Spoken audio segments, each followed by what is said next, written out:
Hey everyone, Nut Free Mama here. Today I'm going to show you how to make peach cobbler cookies.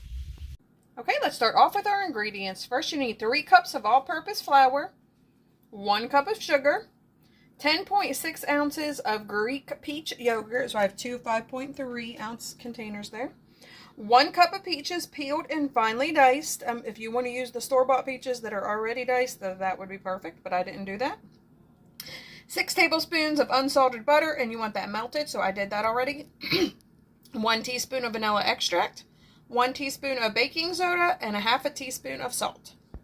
Preheat your oven to 350 degrees and then line a large cookie sheet with parchment paper and set that to the side.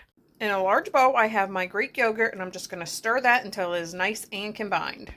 Next, you want to mix in your melted butter, sugar, vanilla, baking soda, and salt. That looks great, so now we are going to add in the flour and the peaches and just mix that with a wooden spoon until it's combined. That looks pretty incorporated to me, so next we are just going to scoop these out with a tablespoon-sized cookie scoop onto your prepared pan and bake them for 9 to 10 minutes. My first batch of cookies is ready to go into the oven at 350 for 9 to 10 minutes. My last batch of cookies is out of the oven and cooled off.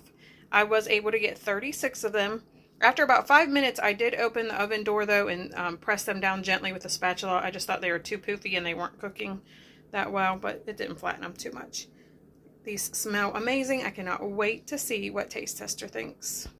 Hey, Taste Tester. Hi. Have a little taste. Okay. Dana, smell good. Do you like it? Yeah. All right, everyone. Come back and see us again. Don't forget to like and subscribe. Like, subscribe. Bye.